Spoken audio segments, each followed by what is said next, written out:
preço do petróleo, né? O professor aqui, o José Maria, até mostrou uma correlação que passaram a ter cereais com preço energético, e sem dúvida nenhuma isso afeta o nosso mercado, principalmente nos Estados Unidos, onde o preço do etanol acabou acompanhando essa queda no preço do petróleo.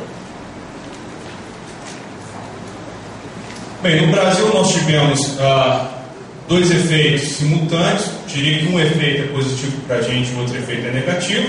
O efeito negativo seria o risco do país, ele voltou a subir, obviamente não chega perto do que foi em anos anteriores, mas esse efeito no risco do Brasil ele significa principalmente um custo em captação de recursos internacionais, né?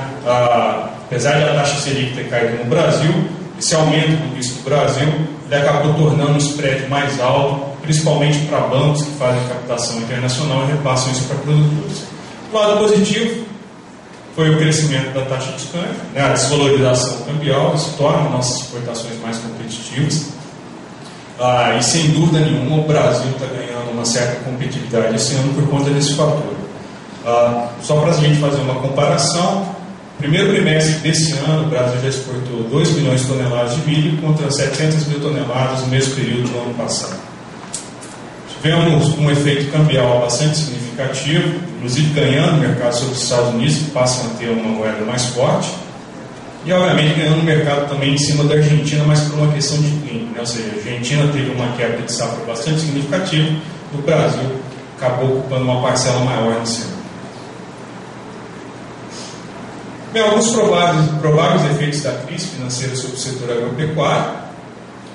Primeiro, que já é um fato, na verdade, um prognóstico de desaceleração econômica, em alguns casos até recessão, uma desaceleração principalmente em economias emergentes, né? Apesar de ter ainda um impacto incerto sobre esses países, principalmente China, ainda há uma expectativa de que a China cresça em torno de 7% a 8% esse ano. Obviamente que isso está sendo revisado mês após mês, a partir do momento que saem novos dados macroeconômicos.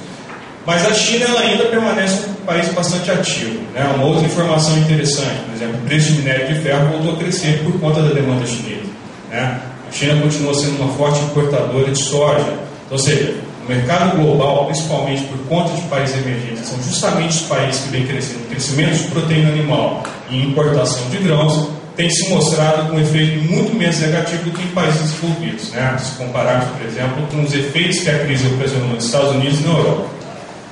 Provável recuo na demanda global frente às expectativas iniciais, ou seja, não é decréscimo de demanda, é uma desaceleração em relação às expectativas anteriores. Uma menor liquidez deve afetar investimentos no setor agrícola, eu estava até discutindo com alguns pesquisadores da Embrapa antes da palestra. A minha grande preocupação com essa crise está principalmente na questão de recomposição de oferta. Vou mostrar um gráfico daqui a pouco para vocês. A relação estoque-consumo de grãos ela já vinha passando por um processo de degradação, né? Isso foi um dos motivos porque os preços subiram de forma bastante significativa nos últimos anos. Obviamente que o efeito da crise não resolveu o problema de oferta de grãos, né? Aí há uma expectativa de decréscimo da demanda. Isso também ainda não foi justificado. Tivemos uma desaceleração em relação às expectativas iniciais.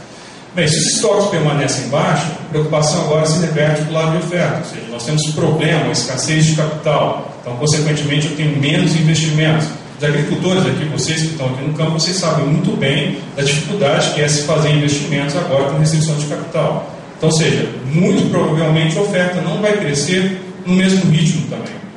Então, ou seja, a relação estoque-consumo deve permanecer baixa da mesma forma.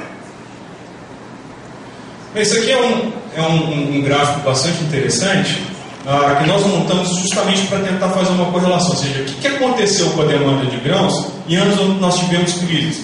Por exemplo, crise da Rússia, crise da Ásia, uma outra crise que nós tivemos em Wall Street aqui em torno de 86, a moratória mexicana, segundo choque do petróleo, primeiro choque do petróleo.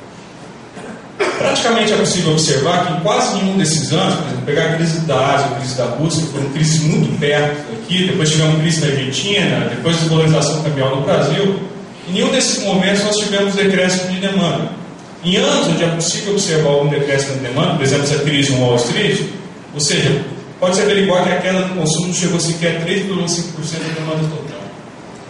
Se é que se pode dizer que essa queda foi por conta dessa crise no Wall Street, né, durante esse período. Então, ou seja, estamos falando de um produto básico, né? Ou seja, nós precisamos alimentar, então, ou seja, não há uma restrição disso. O que há, sem dúvida nenhuma, é uma recomposição de preço, né? Ou seja, no momento onde o mercado ele para crescer, ele começa a crescer num ritmo menor, sem dúvida nenhuma, vai ter recomposição de preço. Agora, sem dúvida, há uma preocupação, e essa preocupação ela pode se estender por movimentos de comércio internacional. Isso está relativo à questão de crédito. Ou seja, se eu sou importador e eu não tenho crédito, né, obviamente que isso vai me impossibilitar em algum momento comprar um volume maior. Então, eu te diria que a principal preocupação agora está ligada muito mais à questão financeira, né?